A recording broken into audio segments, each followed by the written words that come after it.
Hi, everybody. Welcome to the Dan the DM YouTube channel. I'm Dan, and today I'm going to build a dice tower for you. Stick around.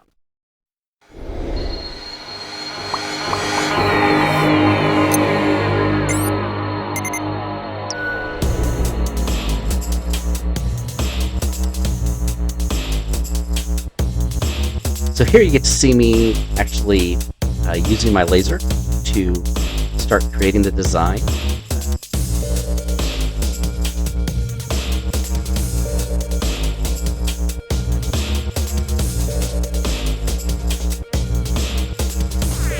Here you get to see me cutting out the dice tower on my laser.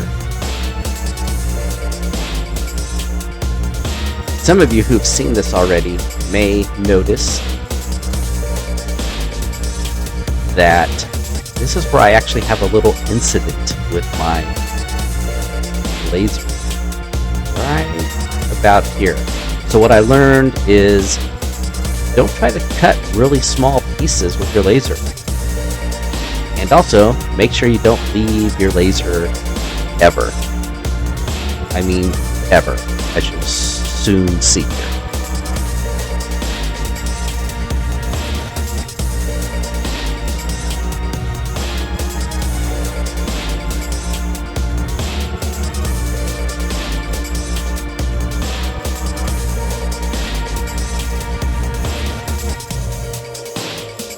Yeah, just let me be a cautionary tale here for you all.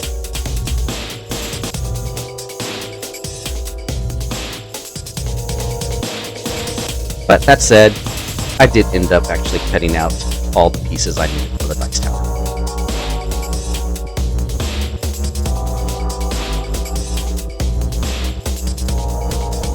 Here are all the separate pieces for the dice tower that I cut out.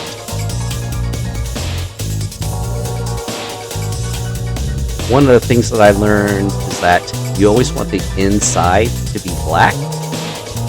So what I'm going to do here, I'm actually this is the back side of each panel, and I'm going to spray paint it. This is much easier to do now when it's separate pieces than once it's time to actually put it together. This is a new trick I decided to try doing. This is actually with I'm creating the dice tray for it, putting the felt down first and then cutting. It makes it a lot easier, but the downside to it is I still need to work on the timing because it kind of leaves some burn marks on some of the felt, as you're going to see here. This was kind of a proof of concept.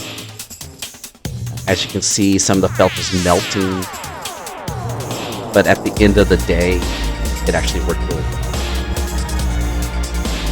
I just need to refine the technique a little bit.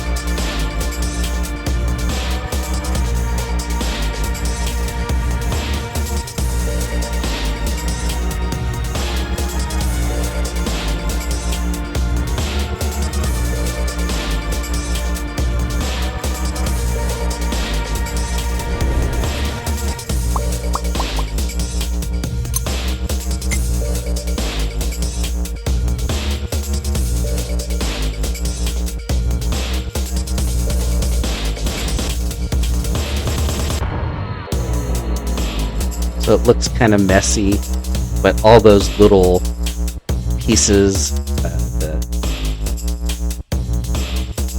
the pieces that are actually going to overlap and connect, the felt's going to be taken off those anyway. So I wasn't too concerned with how those look here from this perspective.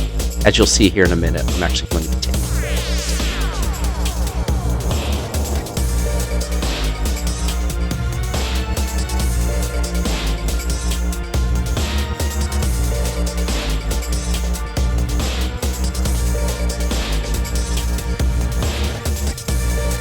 And here you can see I'm actually cleaning off all those pieces. This is actually where the box will connect to the sides. So I don't want any felt because these are very specific measurements to all tie together. And that felt just adds extra.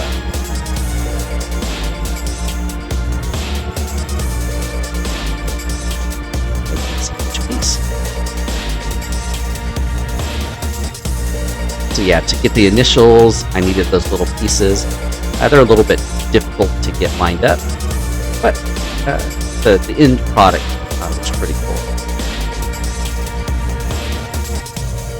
Don't forget to like this video and subscribe and get notified.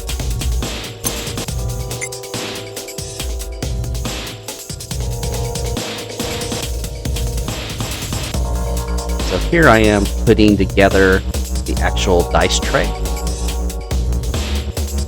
I like this technique because I can actually set the color of the dice tray to how I want it for that specific build.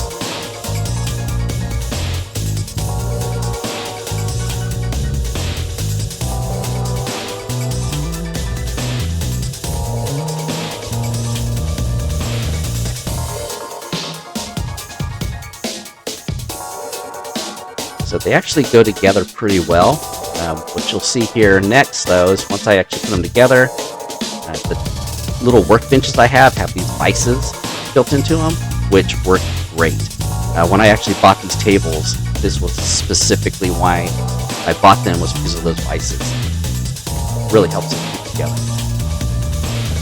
So putting together the actual boxes themselves,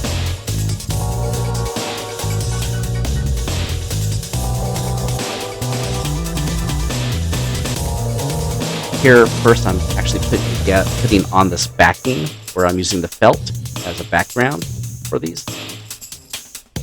And again, just adding more black. Always like to fine tune it. This little handheld sander is great for doing this. I do a really high grit. I think this was probably at 1000 grit sandpaper. So it's really super smooth.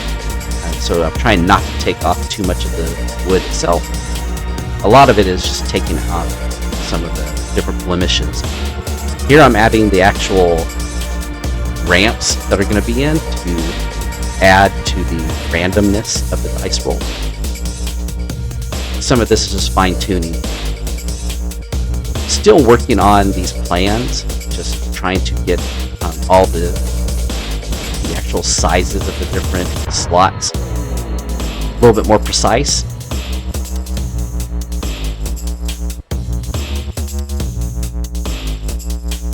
Lots and lots of glue. I don't use anything else but glue to hold everything together.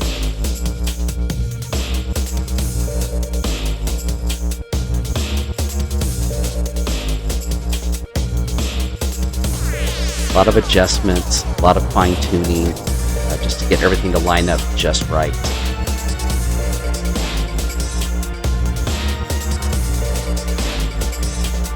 Once again, you'll see after I get this piece put in, it's back to the vise on the workbench so that I can actually get everything squared up, get everything set.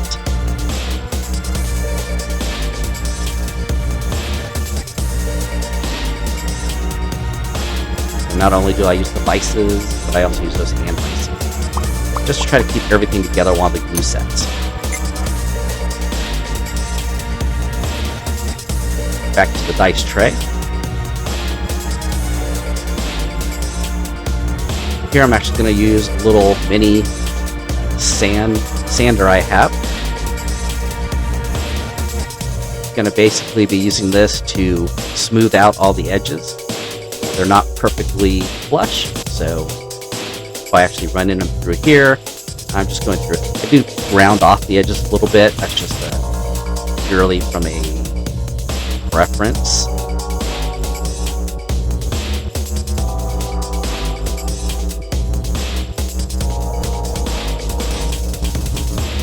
This is a little bit lower grit sandpaper on that wheel.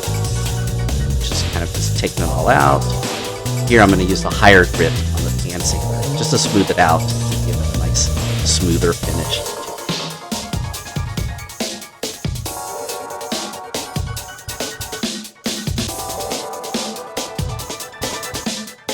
Here we have finished up drying the box itself, the tower itself. Here we finished up drying the tower.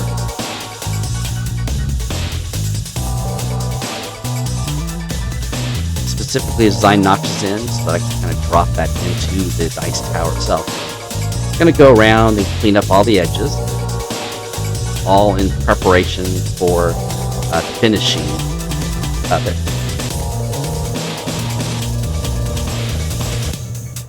This one I've specifically decided to test out using an ebony stain.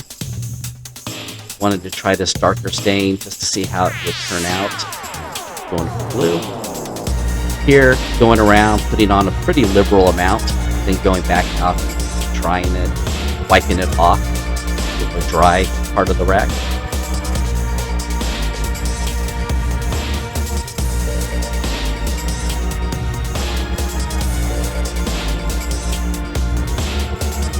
Always want the dice tower to match.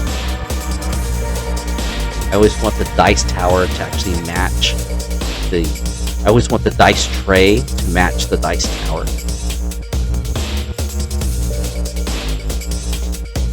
And here is just getting little pieces for the initials. I want them to be the same color so they can be stained too.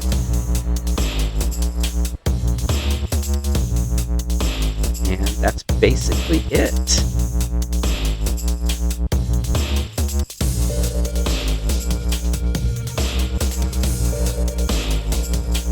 As I mentioned, it takes a little bit of time just to get those initials in place. There we go. Look at it. And here's a couple of other boxes that I've done for my friends.